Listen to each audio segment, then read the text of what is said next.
چونکہ واجہ کا چچو کار ضرورت ہستے ہیں تشناسی والا جی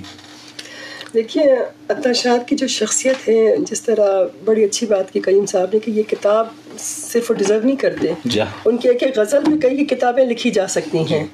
تو ان کی شخصیت بے مثال شخصیت ہے اور بڑی مشکل سے ہوتا ہے چمن میں دیدہ اور پیدا۔ جس طرح ہم اقبال پہ فدا ہوتے ہیں، اسی طرح ہم عطا شاد کی شاعری پر فدا ہونے والوں میں سے ہیں، یعنی کہ ہم کسی طرح پہ کم نہیں سمجھتے کسی بھی شاعر سے ان کی شاعری، چاہے وہ قومی شاعر ہو چاہے بہت بڑا شاعر ہو۔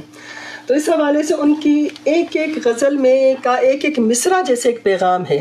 جیسا کہ ابھی میں غور کری تھی ان کی غزل پر کہ بڑا کٹھن ہے راستہ جو آ سکو تو ساتھ دو۔ بہت خوب، کتنا اچھا ہے، بہت خوبصورت۔ بڑا کٹھن ہے راستہ جو آ سکو تو ساتھ دو،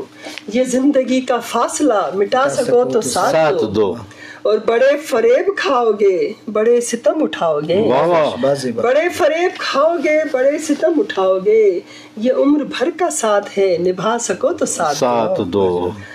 اور جو تم کہو یہ دل تو کیا میں جان بھی فدا کروں، جو تم کہو تو دل تو کیا میں جان بھی فدا کروں، جو میں کہوں بس ایک نظر لٹا سکو تو ساتھ دو، اور میں ایک غریب بے نوا میں ایک فقیر بے صدا، میں ایک غریب بے نوا میں ایک فقیر بے صدا، میری نظر کی التجا جو پا سکو تو ساتھ دو۔ اور یہ شعر جو میں سمجھتی ہوں حاصل غزل ہے کہ یہ زندگی یہاں خوشی غموں کے ساتھ ساتھ ہے، یہ زندگی یہاں خوشی غموں کے ساتھ ساتھ ہے،